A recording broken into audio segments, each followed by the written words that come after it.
Fast 100 मध्ये. पण त्यापूर्वी एक नजर हेडलाईन्सवर. महत्वाच्या बातम्या. प्रायोजक पीतांबरी देवभक्ती 7-in-1 अगरबत्ती. जिथे पूजा तिथे देवभक्ती.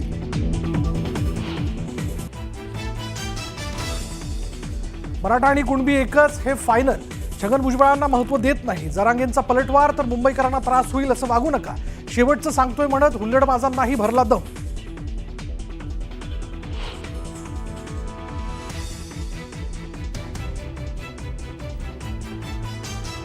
ओबीसींच्या वाट्यात दुसरे वाटेकरी नको. छगन भुजबळ यांचं वक्तव्य. ओबीसींवर अन्याय झाल्यास मुंबईत धडक. भुजबळांचा इशारा.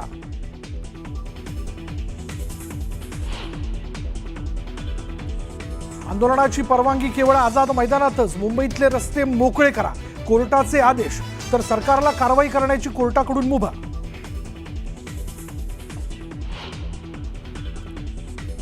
आंदोलन हाताबाहेर गेलं. आंदोलनासाठी दिलेल्या अटी शर्तींचं पालन व्हायलाच हवं. कोर्टाचे राज्य सरकारला निर्देश.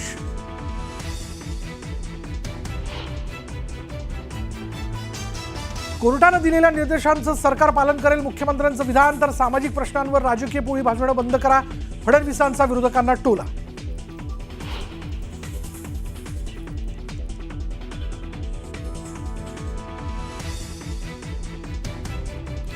मराठा आंदोलनाबाबतच्या सर्व याचिकांवर उद्या दुपारी 3 वाजता सुनावणी.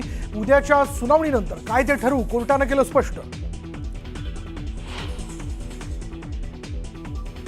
रस्ते अडून मुंबईत थांबू शकत नाही. हायकोर्टाचे आंदोलकांना खडेबोल.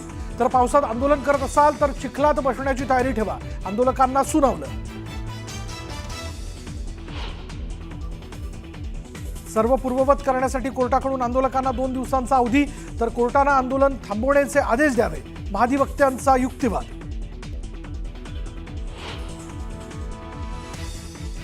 मुख्यमंत्री मराठा नाही म्हणून आंदोलन घडवून आणलं. गुणरत्न सदावर्तेंचा कोर्टात जोरदार युक्तिवाद. आंदोलक कारमधून दारूच्या बाटल्या आणत असल्याचाही कोर्टात दावा. आणि मराठा आरक्षणासाठी राज्य सरकार एक नवीन GR काढण्याच्या तयारीत. GRच्या मसुद्याचं काम अंतिम टप्प्यात. मंत्रिमंडळ उपसमितीमधल्या सूत्रांची माहिती.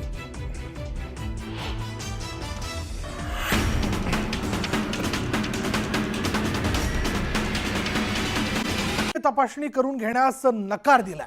तपासणी यंत्र तुटल्यानं तपासणी त्यांनी नाकारली आहे. आणि सरकार मुद्दाम डॉक्टरांना पाठवतं असं देखील मनोज जरांगेंनी म्हटलेलं आहे. मी तपासणी करून घेणार नाही असं देखील मनोज जरांगेंनी स्पष्ट करत आपण आपल्या मागण्यांवरती ठाम असल्याचं म्हटलंय.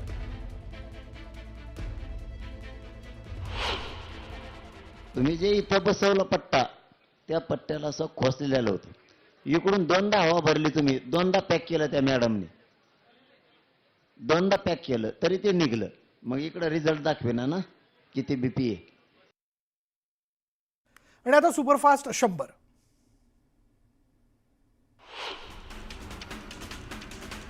मुंबई उच्च न्यायालयात मराठा आंदोलनावर तातडीची सुनावणी घेण्यात आली. गुणरत्न सदावर्तेंनी दाखल केलेल्या याचिकेची कोर्टानं दखल घेत तातडीनं सुनावणी घेतली. मराठा आंदोलनात हायकोर्टाच्या नियमांचं उल्लंघन होत असल्याचा युक्तिवाद सरकारने कोर्टात केला. तर नियमाच्या पालनाची हमी दिल्यामुळे आंदोलनाला परवानगी दिल्याचा युक्तिवाद सरकारने केला. नियमांचं उल्लंघन झालंय, तुम्ही कारवाई का केली नाही असा सवाल कोर्टाने महाधिवक्त्यांना केला. तर तुम्ही उल्लंघन झाल्यानंतर नोटीस का बजावली नाही असा सवालही कोर्टाने अधिवक्त्यांना केला. कोर्टाने निर्णय घ्यावा, आम्ही लगेच कारवाई करू. महाधिवक्त्यांनी मुंबई उच्च न्यायालयात म्हटलंय, रस्ते अडवले तेव्हा तुम्ही गप्प का होता? तुम्ही ताबडतोब रस्ते खाली का केले नाहीत? अधिवक्त्यांना कोर्टाने हा प्रतिसवाल केला. मुख्यमंत्री मराठा नाहीत म्हणून सगळं घडून आणलं जातं आहे असा युक्तिवाद सदावर्तेंनी मुंबई उच्च न्यायालयात केला. तर सरकार आंदोलकांना बाहेर काढू शकत नाही, तुम्ही आदेश द्या अशी मागणी वकील गुणरत्न सदावर्तेंनी मुंबई उच्च न्यायालयात केली. मराठा आंदोलनाच्या सुनावणी दरम्यान मोठ्या संख्येनं आंदोलकांनी मुंबई हायकोर्टाच्या चारही बाजूने गर्दी केली. कोर्टाला घेराव घातला आणि रस्ते अडवले. हे शांततेचं आंदोलन आहे का असा सवाल मुंबई उच्च न्यायालयानं मराठा आंदोलनावरून केला.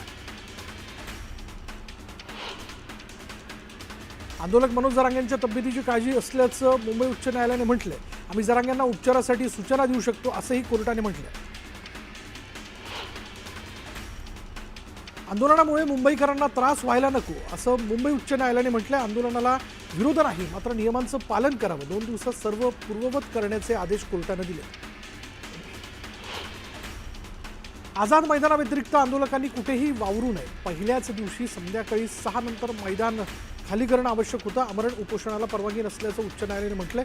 तर 5,000पेक्षा जास्त आंदोलक न आणण्याची आयोजकांची जबाबदारी असल्याचंही कोर्टानं म्हटलंय. सरकारची सामंजस्याची भूमिका आहे. कोर्टानं दिलेल्या निर्देशांचं पालन करून नियमांचं उल्लंघन झाल्यास कारवाई करावी लागेल असं वक्तव्य मुख्यमंत्री देवेंद्र फडणवीस यांनी केलं. सुप्रियाताईंसह सर्वांना विनंती आहे की सामाजिक प्रश्नांवर राजकीय पोळी भाजू नका. विरोधक आरक्षणाच्या मुद्द्यावरनं राजकारण करतायत असा आरोप मुख्यमंत्री फडणवीस यांनी केला. चर्चा करायची कोणाशी, माईकवर चर्चा होते का असा सवाल मुख्यमंत्री फडणवीस यांनी जरांगेंना विचारला. सरकारला आडमुठेपणाची भूमिका घेता येत नाही. आरक्षणाबाबत सरकार सकारात्मक असून आम्ही मार्ग काढू. चर्चेला कोणी समोर आलं तर चर्चा लवकर होईल असं मुख्यमंत्री फडणवीस म्हणाले. आरक्षणाचा मुद्दा मुख्यमंत्र्यांच्या हातात नाही. ओबीसीतून मराठा आरक्षण देण्याच्या मुद्द्यावरनं मंत्री भुजबळांनी हे वक्तव्य केलं.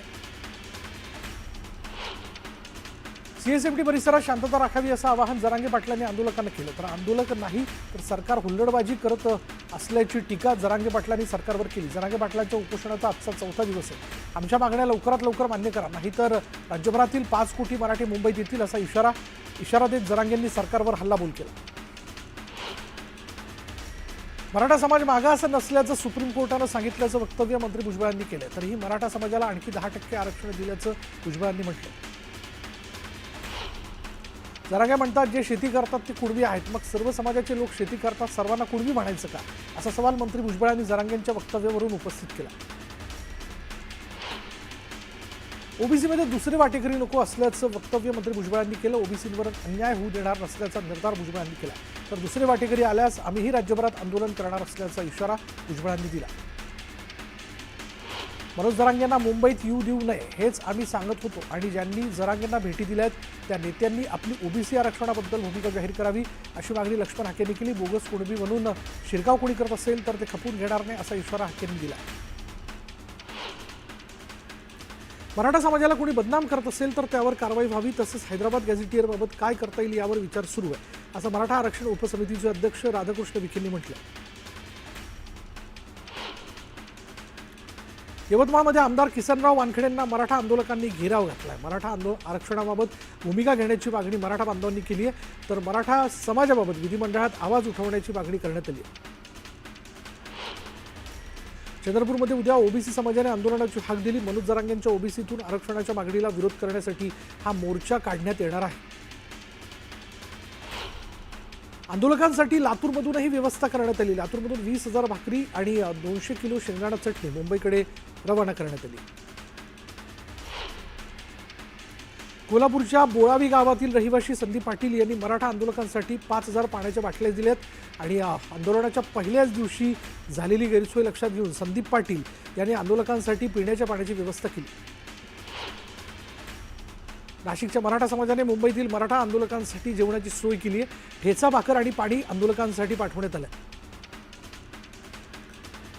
शिर्डीच्या साई मंदिरात मराठा बांधवांनी दर्शन घेतलेलं आहे आणि यावेळी त्यांनी जरांगेंच्या तब्येतीसाठी साईबाबांकडे साकडं घातलं. जरांगेंचा फोटो साईबाबांच्या समाधीवर ठेवत त्यांनी प्रार्थना केली. सीएसएमटी रेल्वे स्थानकात मराठा आंदोलकांनी गर्दी करत गोंधळ घातला. आंदोलक रेल्वे रुळावर उतरले. आंदोलकांनी घोषणाबाजी करत परिसर दणाणून सोडला. सीएसएमटी रेल्वे स्थानकावर मराठा आंदोलकांनी प्रचंड गर्दी केली. आंदोलकांच्या हुल्लडबाजीमुळे मुंबईकरांचे हाल झाले. मराठा आंदोलकांनी सीएसएमटी स्थानकावर उभ्या असणाऱ्या लोकलच्या केबिनमध्ये घुसून पोस्टर लावलं. लोकलच्या लोको पायलटच्या केबिनमध्ये मराठा आंदोलक घुसले होते. लोको पायलटच्या केबिनमध्ये एक मराठाचे पोस्टर लावण्यात आले. मराठा आंदोलक बाजूला झाल्यानंतर लोकल सुटली. सीएसएमटी स्थानक परिसरात मराठा आंदोलकांनी अर्धनग्न आंदोलन केलं. जोरदार घोषणाबाजी करत मराठा आंदोलकांनी ओबीसीतून आरक्षणाची मागणी केली. मराठा आंदोलकांनी आझाद मैदानात भगवं उपरणं फडकवत जरांगेंना पाठिंबा जाहीर केला. तसंच राज्यभरातून आंदोलनाला पाठिंबा देण्याचं आवाहन करण्यात आलं. हजारोंच्या संख्येने मराठा बांधव आझाद मैदानात दाखल झाले. सीएसएमटी स्थानकावर पोलिसांच्या बॅरिकेडवर बसून मराठा आंदोलकांचा खेळ सुरू असल्याचं पाहायला मिळालं.